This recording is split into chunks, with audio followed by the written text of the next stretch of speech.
HRN listeners. As we celebrate our 15th year, we are deepening our commitment to giving voice to the next generation of food systems storytellers, and we need your help.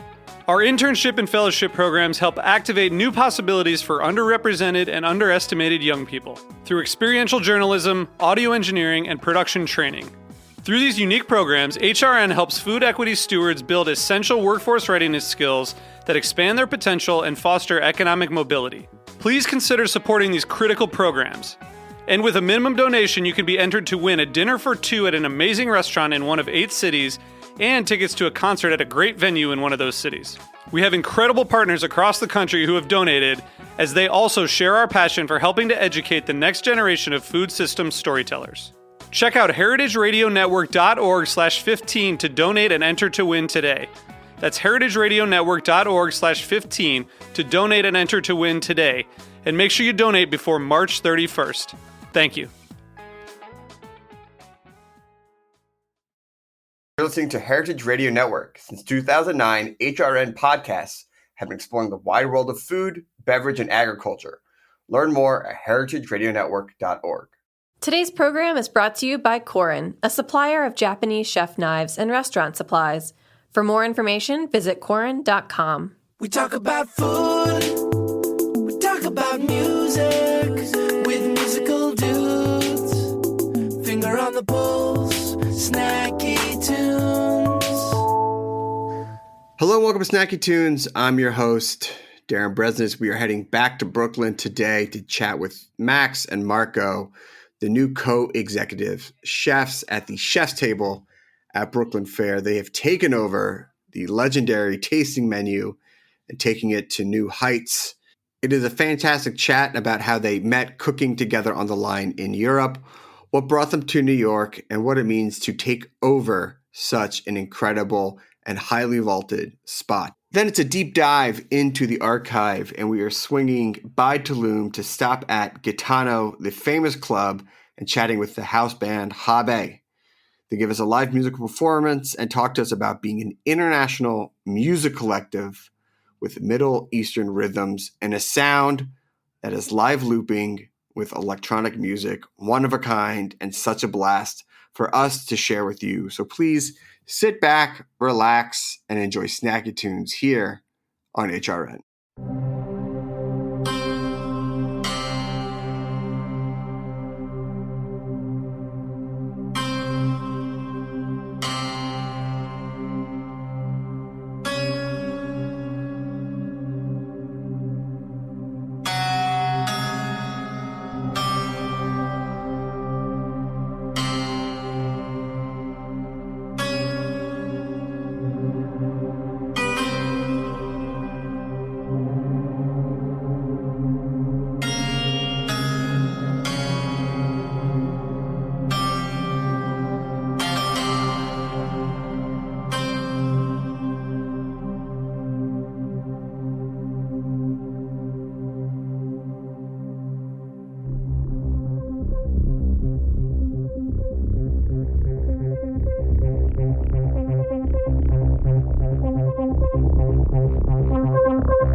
Max and Marco, welcome to Snacky Tunes.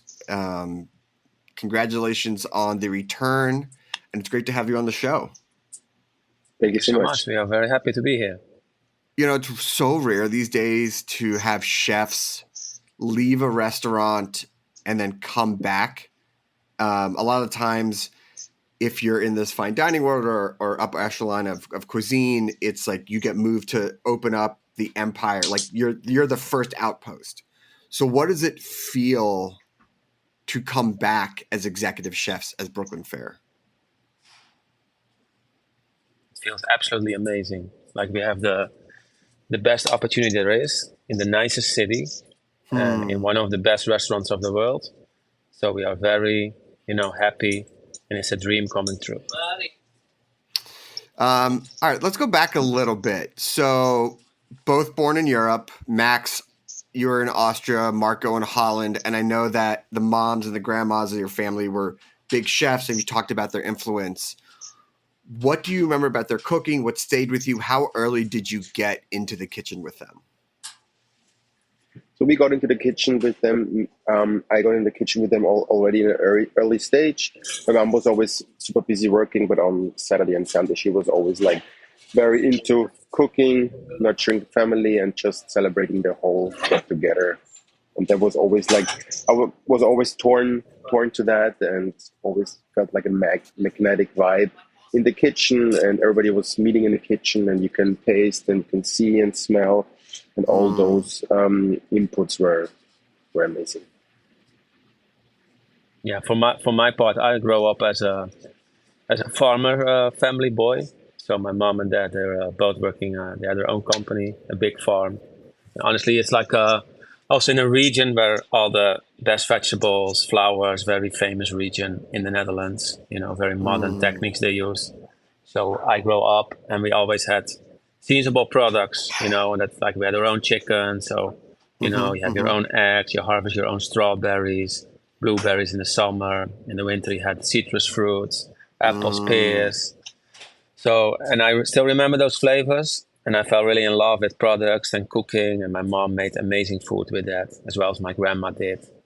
Yeah, so that's like the way how I was like, it was very inspirational for me to use all, Well, no, it's interesting because the way that you talk about it, like, let's be honest, when most Americans travel to Europe and they think of food, they're probably not thinking of Austria and Holland. But but the way you two describe it, it's, why not think of those two areas? So what do people not understand? What do outsiders not get about the culinary cuisine of both your backgrounds, the cities you grew up in?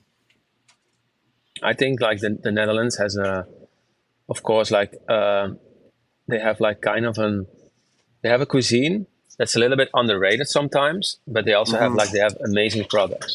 Like we are all surrounded by a sea, the North Sea, and that is like, it's such a gem. We have one of the best oysters. We have, amazing lobsters in season. We also work now here in the restaurant with a turbot. It's a flatfish. It's like the king of the sea, we call it there.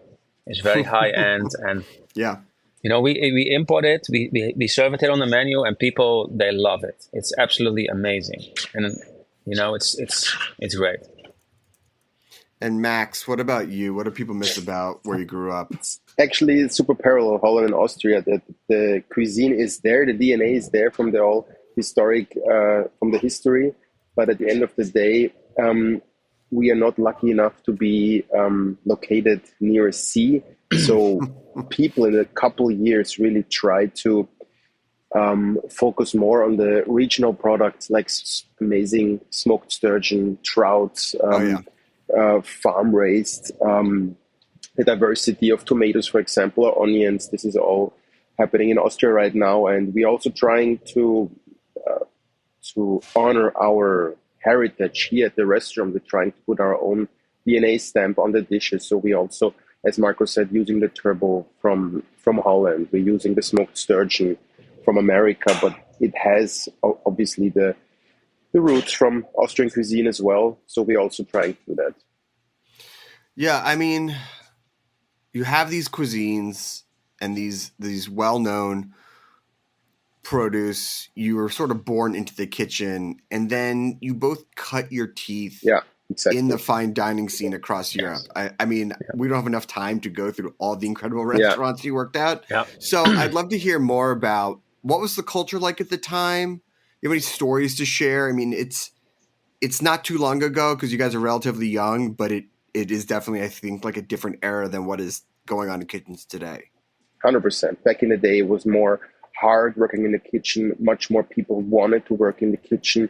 And so it trickled down from the head chef down. So the atmosphere and the vibe was much more competitive, I believe, than today. Especially changed after COVID. And back in the day, it was you had to work with much more elbow. You know what I'm saying? Not in a negative way, but you have to be much more focused and see the end goal, what you want to become. So I think that definitely has changed, as you already said. Yeah. People like we work already together for a long time. Since 2009, we worked in a very famous restaurant at that day.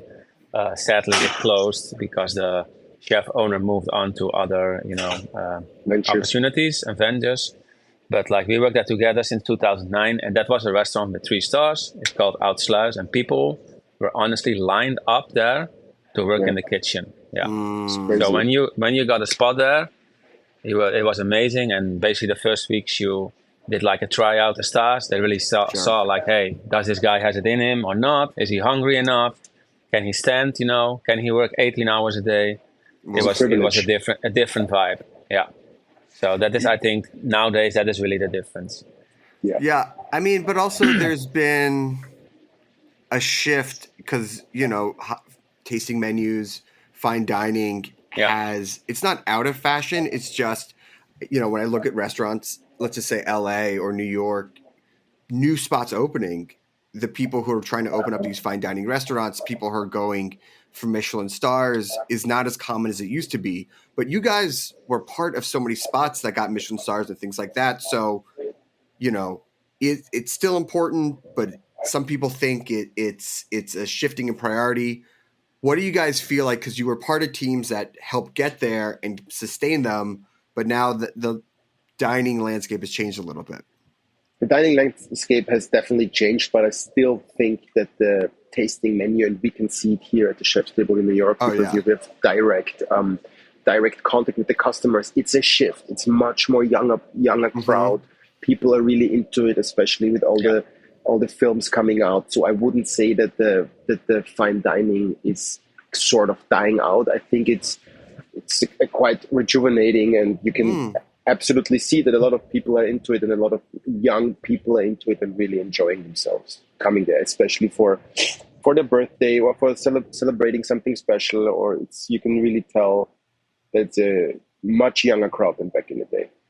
Oh, I mean, I did my 40th at a Michelin star restaurant. That's exactly how I celebrated. Exactly.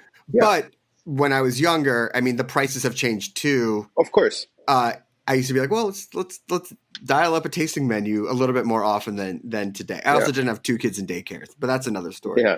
So you guys mentioned you met back in 2009. Worked the same section. At the same section, was a partnership side at by first side. Sight? Like, did you guys get along? Because sometimes there's sharp elbows in those kitchens, No, we got along very well. Yeah, right away, off the bat. Yeah. It was more like teamwork. It was super tough kitchen to work in. Probably the toughest kitchen we will ever work in, because it was so time consuming.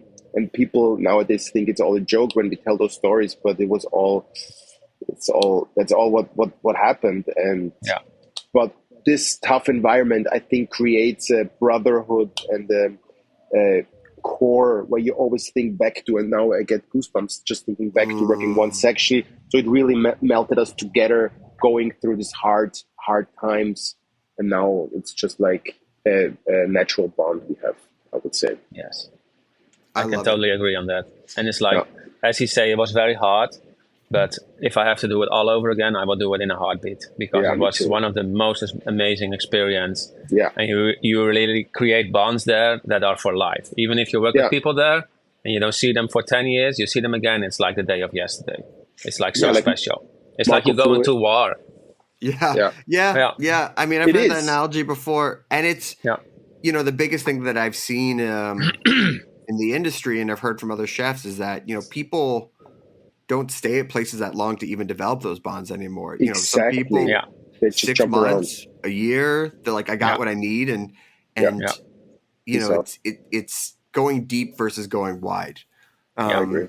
which is shifted as well. So you're doing well in Europe. You guys are both from there. New York calls. When does New York start calling? Do you guys go at the same time? Why? I mean, I feel like you guys could have gone and opened up another spot or been another part of another team in Europe. So why go to the city? So from my point of view, it was that we both worked in Holland. There was a guy coming from New York, from 11 Madison Park, who was back in the day a huge deal. And he was making a stage with us. His name is Austin. He is now a 1 Michelin star restaurant here in Tribeca. And then he said, well, there is a spot open at the Nomad Hotel. We're just opening that, which was like the sister restaurant from Daniel Home. It's a 1 Michelin star restaurant. And I saw that back in the day as an opportunity just to check out New York City. And it hit off right off the bat. And that's where I started my culinary career in New York abroad. Yeah, I mean, you also showed up at a time, and I want to get to that right after the break, because when you showed up to New York, the restaurant scene was one of the best in the world, and just it was wild. Yeah. All right, let's take a quick break. I want to talk about coming to the city, the different cultural changes, and then your first stint at Chef's Table at Brooklyn Fair together. We have a song from the archives here on Snacky Tunes on HRN.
Welcome back to Snacky Tunes. We are with Max and Marco, the executive chefs at Chef's Table at Brooklyn Fair. And before the break, we're talking about you winding up in New York in the late aughts, which was arguably one of the most exciting times in this city to be a diner.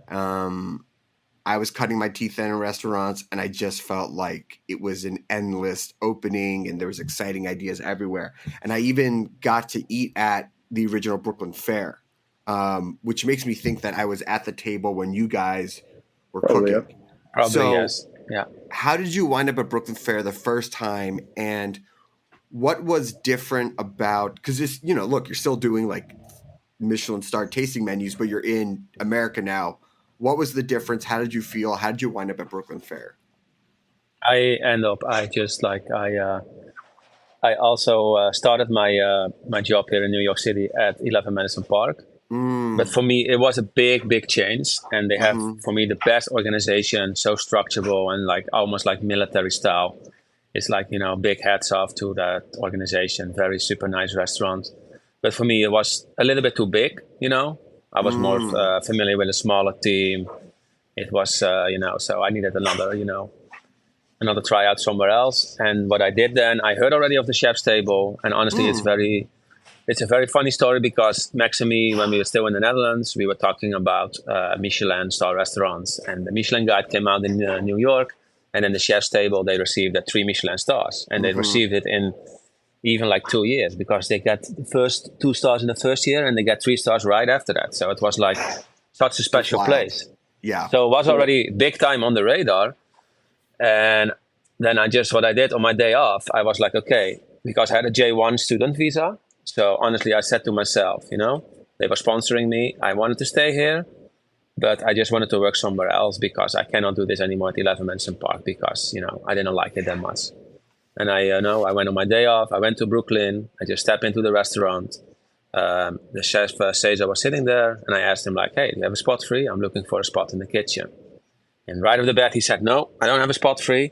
And I was like, "Okay." And then he asked me like, "Okay, but where are you from?" I said, "I'm from the Netherlands, and I worked at restaurant Oudsluis." And then he was like, "Hey, wait a second, I know that place." He said, "You have a minute to chat." So then I had a small talk with him. I went back the other week, did a tryout, got a job, and I was, that was how I started in the old location in Brooklyn, Skirmerhorn Street, and it was really, one of the most amazing times with a very small team at that time. But it was like, I loved it from the first day. I mean, it was a special place, and tasting menus were definitely shifting in that time to really incorporating molecular gastronomy. Obviously, like El Bulli is a huge influence on that. But what did you guys see, especially in America? Was there more freedom to experiment than maybe tasting menus in Europe? Did you have a little bit more room to play, or was it still sort of following these set rules? So Marco actually brought me also on to the team at Chef's Table because there was an opportunity because it was such a small team, and so he just told me, "No, it's the perfect time to come." And then I got hired right off the bat, and me and Marco, I think, had the feeling that Cesar was doing something nobody did at that time. Of course, it was the red string in the whole menu, which was this tasting menu. But back in the day, we had like how many courses, Marco? How many small dishes? 22. 22 small bites with amazing German porcelain from Herring Berlin, and the best products coming from Japan, from back in the day Tsukiji Fish Market, and all small bites, a slither of saba, a small kasuko dai.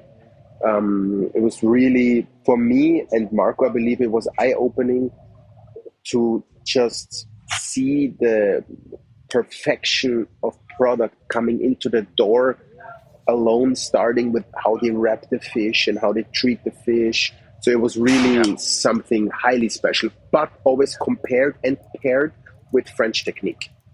Yes. That was something I've never been in touch before. Yeah, and it's interesting because you see versions or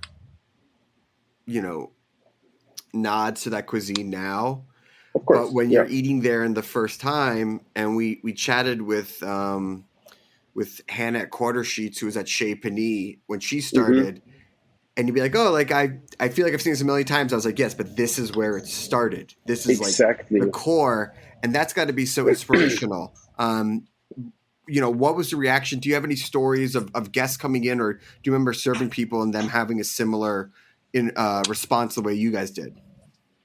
Yes, a lot of people. Some people understood it, especially the Asian clientele understood it, but there were a lot of European chefs coming in, European guests who didn't understand back in the day the simplicity of just the product touched with, for example, binchodan with a pickled kelp leaf. And this standing on a pedestal of white German ceramic, they didn't get that back in the day. Now I have the feeling it's back to the shift of being more product focused, and now more and more people are doing that. But as you said before, this was like the nucleus of this combination of the Japanese French cuisine, and a lot of people forget that we worked there for such a long time. So it is actually also our Marco and my DNA. So it was really something special back in the day. And you have to understand that we were from Europe, and we have amazing product, but we don't have access to the Japanese fish market. No, it doesn't exist. 20-hour flight. I mean, and I think New York, and then you have, of course, Tokyo, and then comes New York. But I think, Anthony Bourdain said it one time. I mean, it was maybe a little bit overrated. He said sometimes, New York have better sushi restaurants than Tokyo, and it's like, there is, of course, I don't agree with that because I've been to Tokyo, but I need to say, such an access, like we have it now too. We have our own guy in Suzuki Fish Market.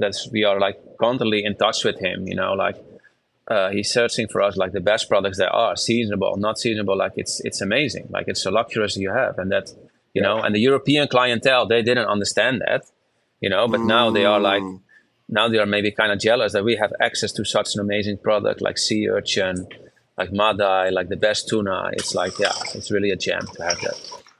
So look, you're at this exciting spot. You have clientele, 3 Michelin star. Why leave? Why did you guys feel it was time to move on the first time? So for me, it was time. I believe I stayed there for 3.5 years, and there was an opportunity coming up to take over a chef's table in the Austrian Alps with 18 seats, go back to Austria. Yeah. And this was my first head chef opportunity. And like Marco said before, if I would do it again, I would do it again because I was well protected with not having any Michelin stars in Austria. And I could really get my own groove, my own DNA, my own dishes, work on much more regional products around this area in the Alps. And it was a huge, huge benefit I had without any city pressure of delivering every day. You know what I'm saying? Yeah, no, totally. And this was a very great opportunity for me to get to feel with 27 my first kitchen chef position. And I stayed there for 5.5 years. So it's really amazing opportunity. Yeah. And Marco, what dictated your first step away from chef's table? I also I stay almost maybe also 5.5, 6 years. And then there was an opportunity coming up in the East Village, a small restaurant spot, also a counter, restaurant Ukio. And I came in touch with them. He also had another restaurant, Gio Bacco. And he said well, the restaurant is totally dead here. He did before had a different name, the place. He said, can you take this opportunity, hire 2 other chefs and bring this back to life? And that for me was such a big opportunity. And it was totally the opposite because, at the chef's table here, we have everything. We have the nicest equipment. We have a beautiful stove. We have the best plateware, the best product. And over there, it's you have a Rolls Royce and you're gonna, with all due respect, you're gonna drive in a Honda, for example. So, and that's what I did. And I learned a lot of that. I received a Michelin star, in 2019, and I received 1 star for that. Honestly, on the end, things didn't work out because, it was just between, we were on a different page, me and the owner. I wanted to push harder, and he said a little bit, wanted more patience with that. It's maybe also, I was so hungry and so, you know, how do I say Motivated. that? Motivated, you know, to reach for the sky. But as I say, I'm very proud of the job that we did there and that we received in that place in the East Village. You know, we received 1 star. That's really like winning the Super Bowl with the Detroit It's Lions. incredible. Yeah. It's incredible. Yeah. But I have to imagine, or maybe not, but so was chef's tables just in the back of your mind? I mean, you know, did you ever think that you would return, and what was it like when you got the call? Because obviously, and we don't need to get into it, there is the situation around the restaurant and the past ex-chef who was a big mentor to you and taught you a lot. And then you get asked to replace him's a tough word, the way you think about it, but you're coming in to step in to this. Yeah. How did you feel about it? You know, would you think about the restaurant? What was it like to come back, not just as someone working, but as co-executive chefs? It's a crazy, unimaginable idea. We both never thought about that, to be honest. And I can easily talk about me and Marco, because we always thought that this is going to be by itself running till the end of times, because it was such a huge institution, you know, right, Marco? Yes, absolutely. I never thought, and it was a big, big, big surprise. But it was like, you know, I had to punch myself, and I told my wife, like, am I dreaming, or is this really true? Because it's crazy. It's the biggest opportunity in life you can get. Yes, absolutely. But so you come back and you're leading the helm. Now you've both stepped away. You've both run your own restaurants. And as we mentioned, like, this is post-pandemic, restaurant culture has changed, but you're still working at one of the biggest high-end tasting restaurants in the world and keeping up the stars that you've won.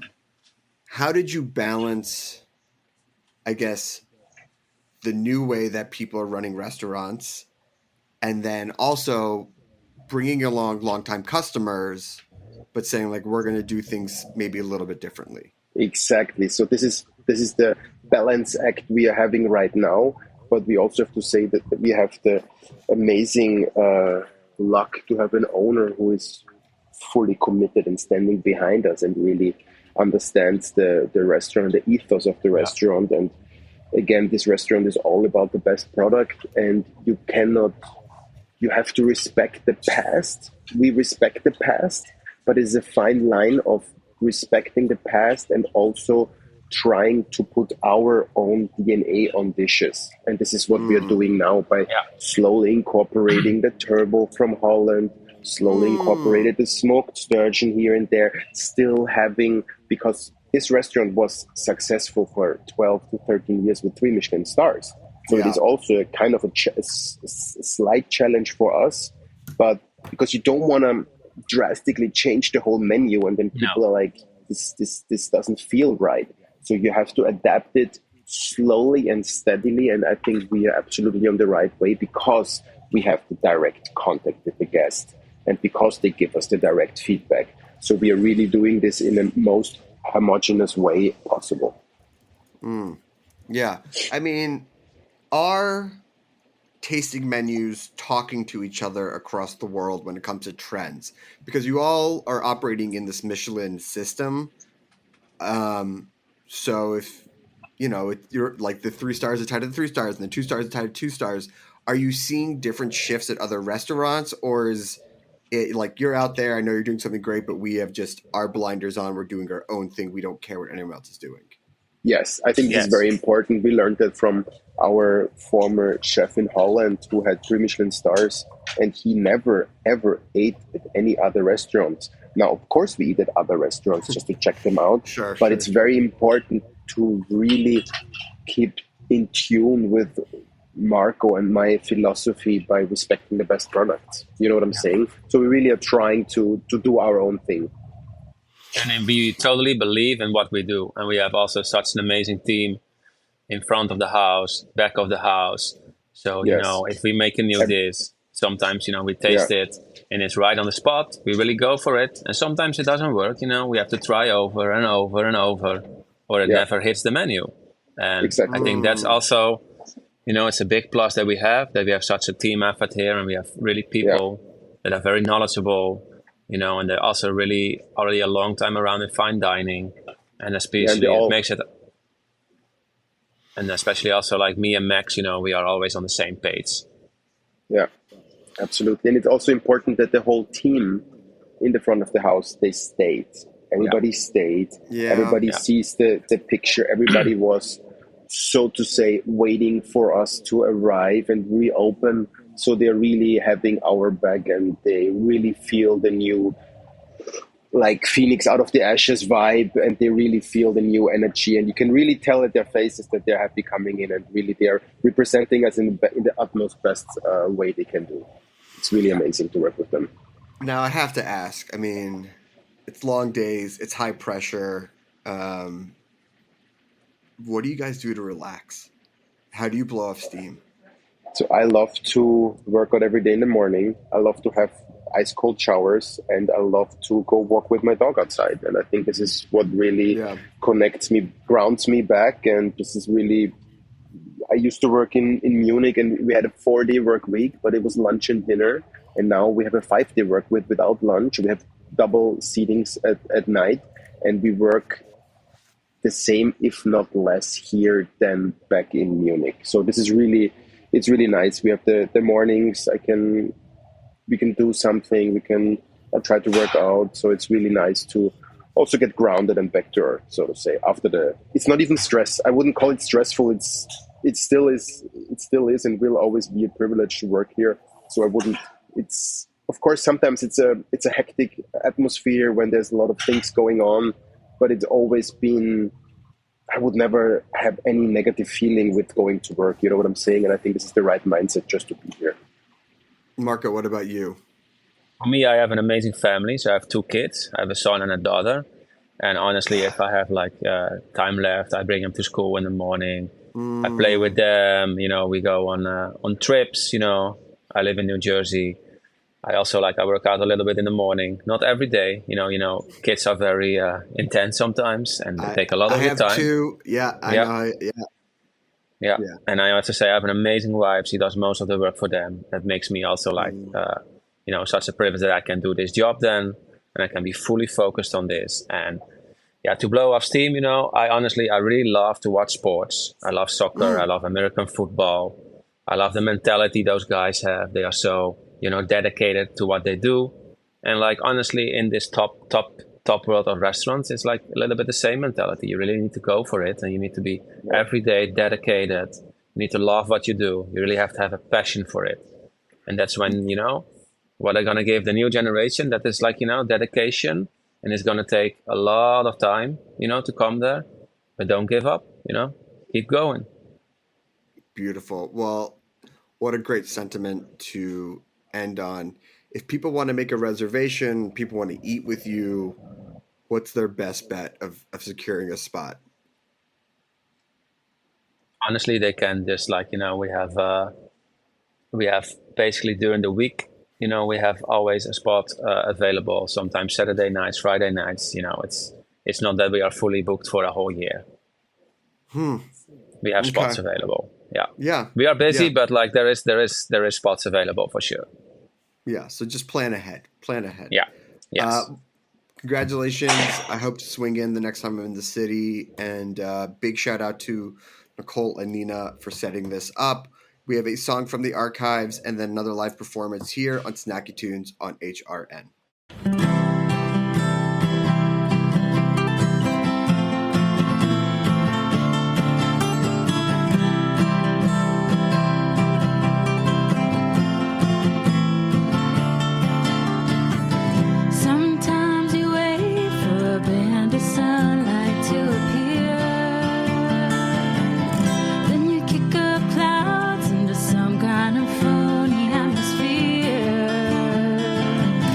So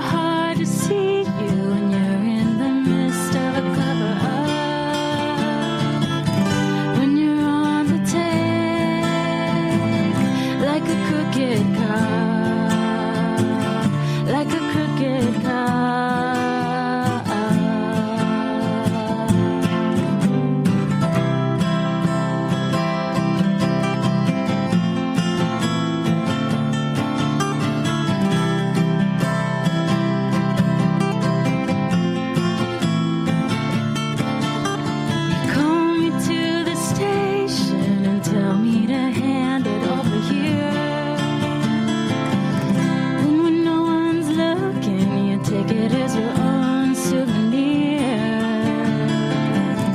But I know what's up and how it goes straight to the top. When you're on the take, like a crooked cop, like a crooked cop.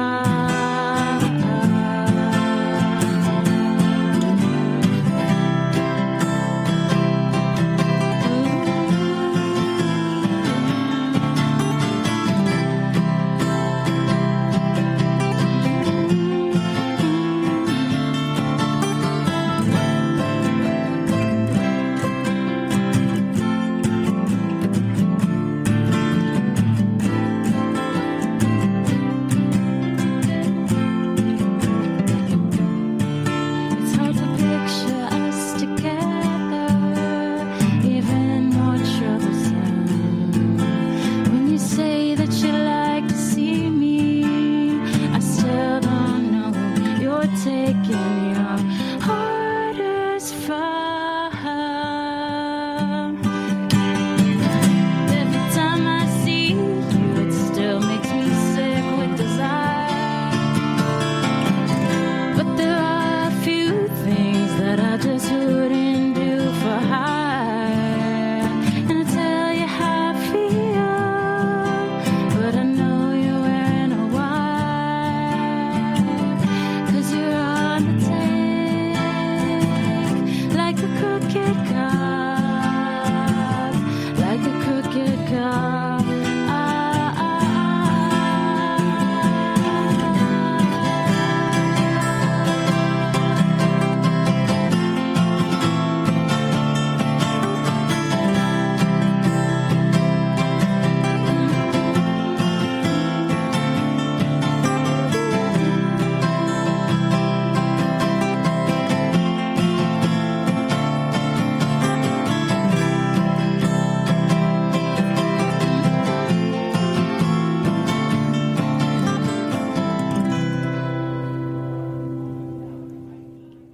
Today's program is brought to you by Korin, a supplier of Japanese chef knives and restaurant supplies.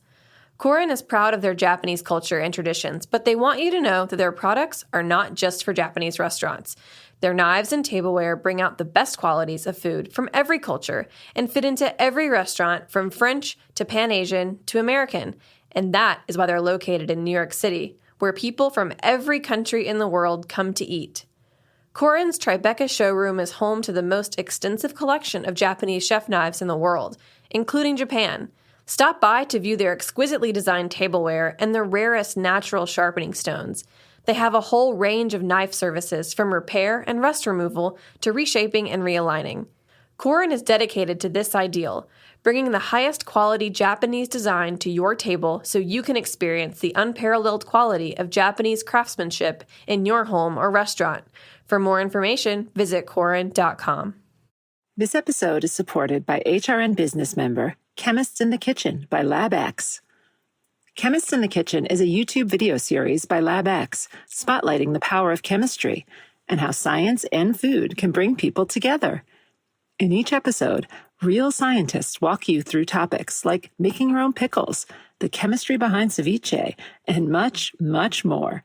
It's a love letter to science, cooking, and individuality, with some great tips on how you can apply real scientific principles to your own kitchen. Plus, it's just a lot of fun. Subscribe on YouTube to watch the entire series for free.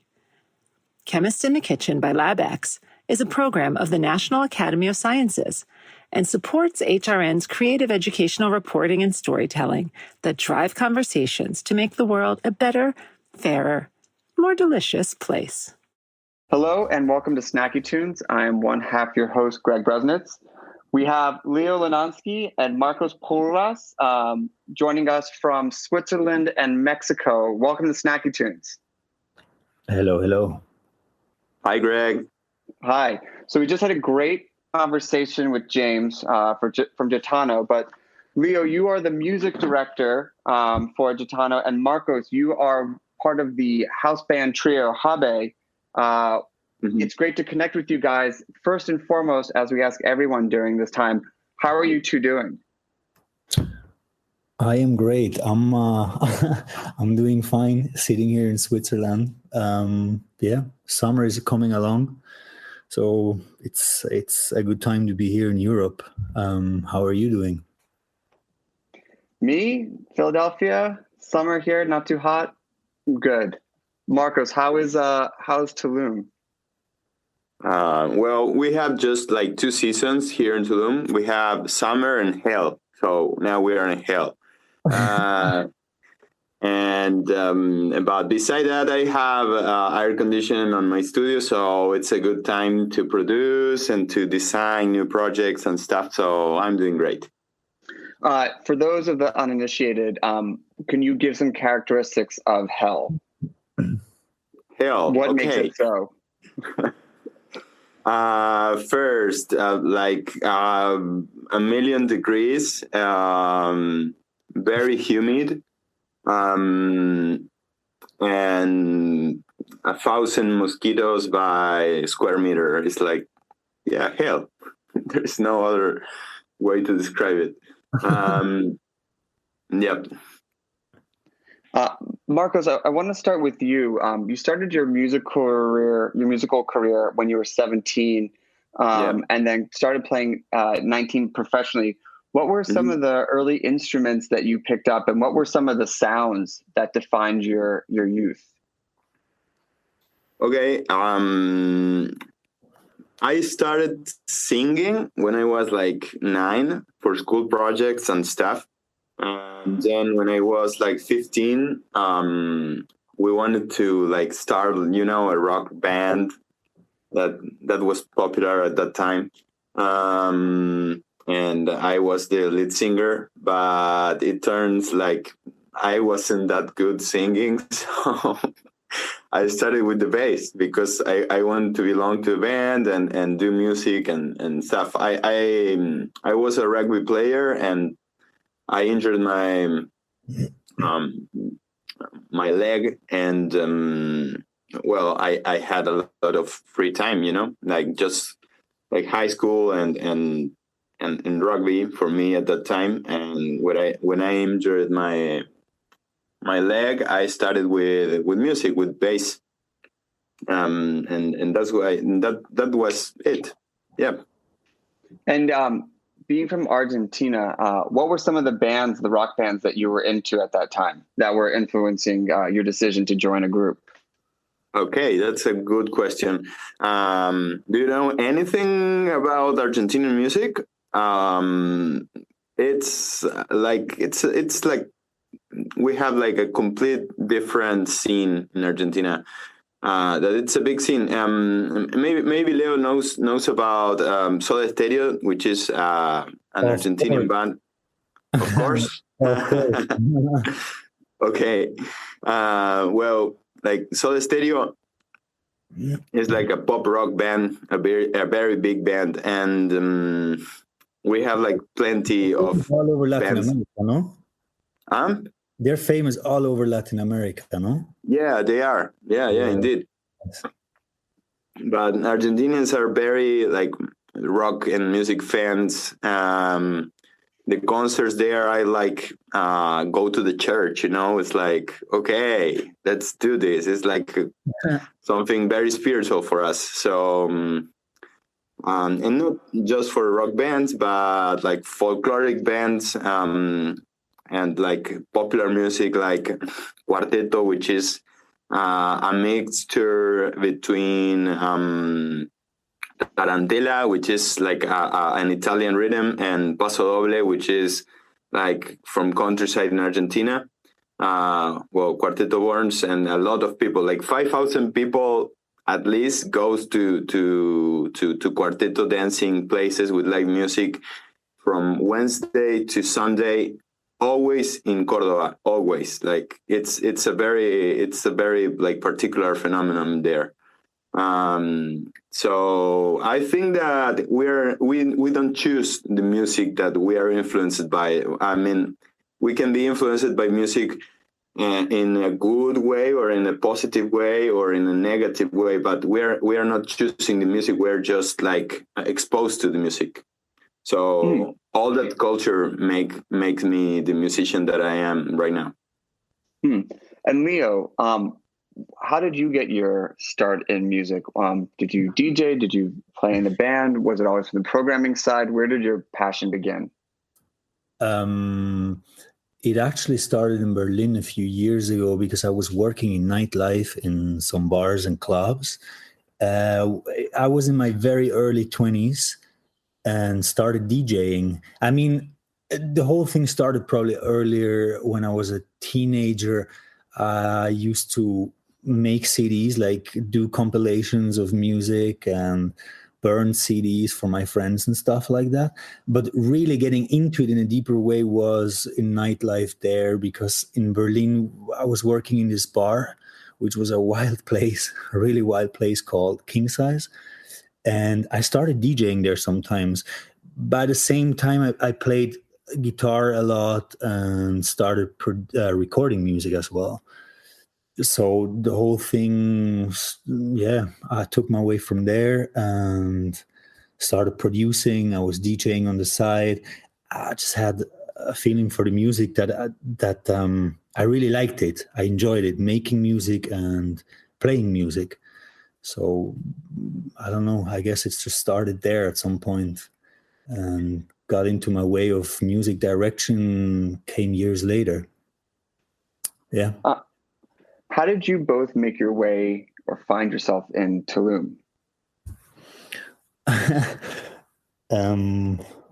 I went there in 2011 for the first time.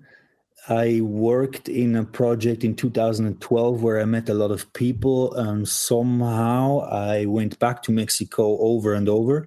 I used to live in Europe still by then, but I came back to Mexico all the time. And I made a lot of friends there, worked there frequently, and I had a good time. I really liked it, even though Tulum changed a lot.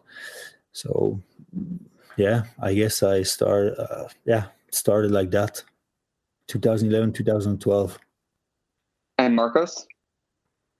I came here at 2017 because I got a lot of friends here, and they were like, hey man, you need to go to Tulum because it's so good. You need to go and do music over there and stuff. So I was finishing some project in Argentina, and I decided to come here, and here I am because I really like the place. Incredible. And when you both arrived there, how would you describe the music scene? You know, what was the sound of Tulum? Is there a sound of Tulum, and who were some of the groups and players?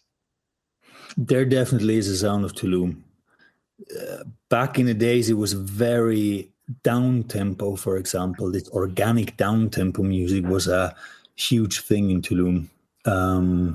I actually saw a lot of people rising through Tulum into the worldwide scene of music through this kind of music. The whole down tempo, Oriental, Latin American mix and everything. It has its own special tune for sure, in my opinion. And Marcos, from the live music scene, which is not always analogous to the DJ scene, what type of music and sounds did you hear there? If I had to pick one word to describe Tulum and what Tulum means to me in music, it's diversity.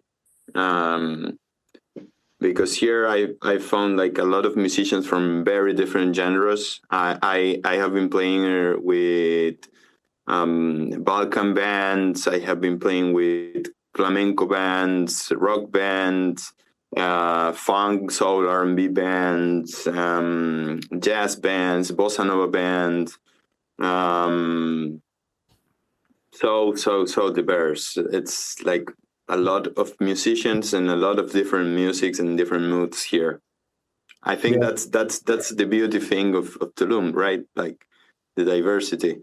Yeah, I agree. I mean, I have to say as well, when we talk about that, through the years, it went through a change. for example, with the whole down tempo, how it started back in the days, when I went there, not in general, just when I went there in 2011, 2012, that was a big thing coming up. But as Marcos says, I feel like nowadays there is a huge diversity. I totally agree on that. For example, Gitano has a huge disco thing as well. It's really known for disco and house music. Incredible. Well, why don't we hear a song from Håbe? Marcos, what song are you guys going to play for us first? The first song, it's the Anonymous. It's Håbe. Amazing. Well, here we go with Håbe live on Snacky Tunes on Heritage Radio Network.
Leo, you mentioned that Gitano is known for house and disco. How would you describe the audio signature for the place and how it's evolved into what you know today? You mean the process? What happened in the last years? Exactly. Okay. Well, as I mentioned before, in my opinion, when I came to Tulum for the first time, Tulum was very had a strong scene with this down tempo, deep house music. Gitano, on the other hand, there is such music. Of course, we book stuff like that as well as part of my job. But we are very known as well for the whole disco and house elements. The Friday night we have it's a huge night every week in low season, in high season, and we book a lot of people that play a lot of Afro. It's Afro music from Afro house, disco tunes. It's very eclectic, the whole mix, which makes it for me very interesting to work there as well and book people, because you have a huge there's a diversity in the genres. That's something I really enjoy. Marcos, Habe formed earlier this year, and you're a trio. How did you come together and put together a group and decide on the sound that you're going to play? Okay, that's a good question. Well, first I met Fede because I'm from Mendoza. My family is from Mendoza, but I lived in Córdoba from since I was 4. So I'm more Cordobés than Mendocino. And okay, I met Fede in Córdoba, and we met again here in Tulum. And I know that Fede likes the same music because he had a Syrian ancestors. So we started the band with Santi, which is another guy, another friend that right now is in Argentina. And we know that Santi can't do it anymore, so we started to make music with Rocco, that is from Serbia, and he's a very good producer, very good sound engineer. So we all met and we started to play together, and it works, and it was amazing. We have a very enjoyable time, and I think that's all about music, right? About connection, chemistry, and when that it's working, everything else is going to work. Exactly. And how does do you just play at Gitano, or do you travel around and play? How easy is it for bands to play all over the area, or do bands tend to stick to one or two places? Well, I can say that we're traveling because the band have been formed this year. So, and this year is kind of difficult to travel. True. But yeah, we mainly play not in Gitano. We play in Mese, which is an amazing place from Gitano group. It's Greek, Leo, right? It's a Greek place. It's Greek. Yeah, you can. It's Aegean, the whole area. It has a Greek. Okay. The chef is Greek. He's an amazing cook that makes all the Greek food. Yeah. It's Aegean. We call it the Aegean Taverna. Aegean, yeah. Yeah. So yeah, we started to play there, and now it's Nomade and other places in that area, which is kind of the best area to play and to make music. Great. Can we hear another song? Okay. What's this one? Let's hear Malaiko.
One of the coolest things I think about the band is that you guys are attached to Studio Tulum, which is a record label and also studio inside Tulum. Can you tell me a little bit about the history of the label and how it came to be? Well, I can tell you a little bit because the Studio Tulum, it's an entrepreneurship from Rocos. Studio Tulum, it's a recording studio. It's a very cool recording studio. Rocco, it's an amazing engineer, amazing music producer, and he had produced like a lot of projects here in Tulum, like Samapash, that it's like a flamenco fusion band, and he had produced Camille Gomez Baez, which is a French singer, an amazing French singer that makes like R&B, soul, neo soul, and many other projects that don't came to my mind right now because, as I told you, I'm not the head of Studio Tulum. I'm just attached because of the band. But it's an amazing studio. Rocco have amazing equipment and amazing ideas. That's the cool thing about Rocco. And he really knows the music industry. He really knows how to promote and how to develop, how to develop like projects, how to do it, how to like improve and increase your performance as a musician. Rocco, it's really good. And I know that we're all taking a pause this year on live events. Leo, you were telling me that you cannot throw any parties yet. And for those of people who don't know, in Tulum, certain places have kind of claimed nights of the week. What are you thinking in ways to still bring the Tulum sound and continue to push diversity as we all wait this out together? Sorry, again, I didn't hear it proper. It was... what are you planning to do to kind of continue to push out the Gitano music to the Tulum community as we all wait this out together? Yeah, I changed my focus lately while we were closed because of the whole COVID situation. I changed my focus a little bit to the SoundCloud page as well. I asked a lot of people like DJs, artists to record some sets that I can upload on the SoundCloud page, which works really well. And we made posts with that, which was a successful project.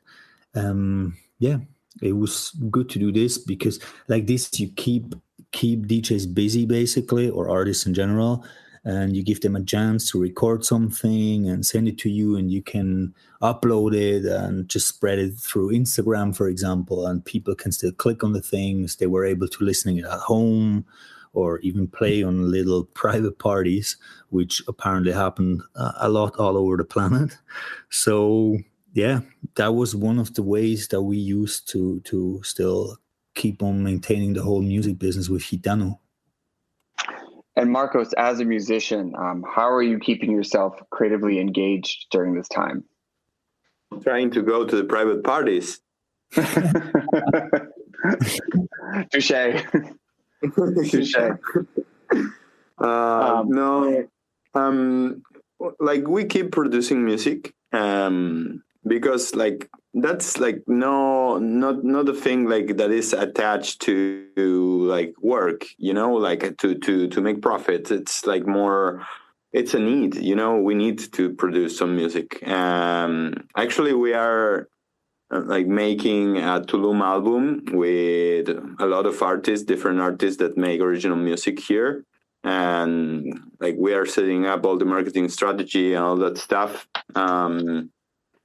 Like we are producing, we are doing music, and that's the interest thing about this COVID situation. That is how not just the music scene, but the music mindset. It needs to turn, because it's very different how it's right now and how it was like 4 or 5 months ago. I totally agree. I see it around me as well. There's what you're saying reminds me too. I feel like there's a lot of artists out there that get very productive and very creative, and they use the chance that they have a lot of free time, go to the studios and record. And there's other people that really struggle and they lose their creativity. It's really interesting how this whole situation changes the brain sometimes.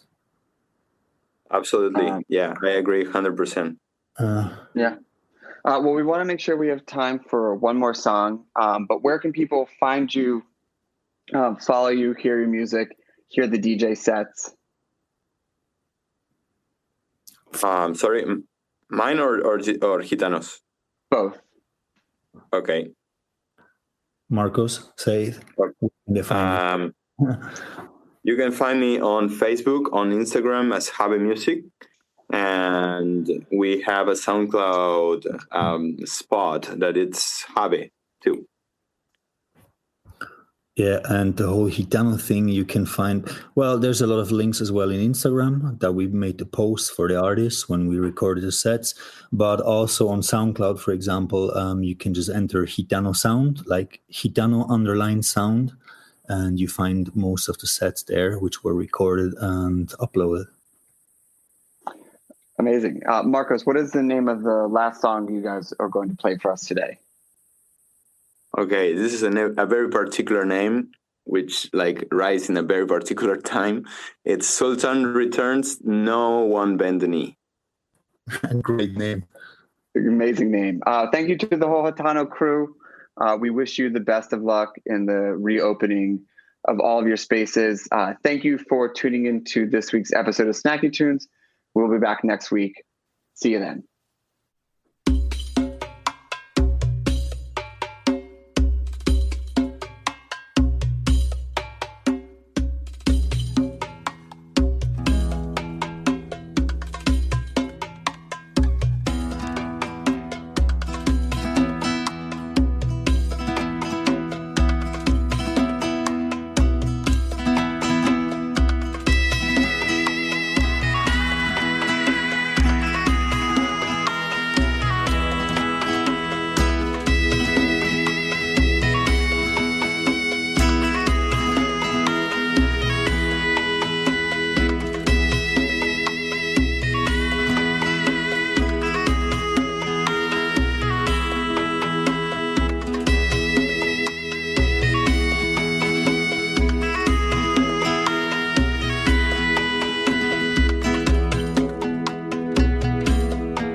We talk about food, we talk about music with musical dudes.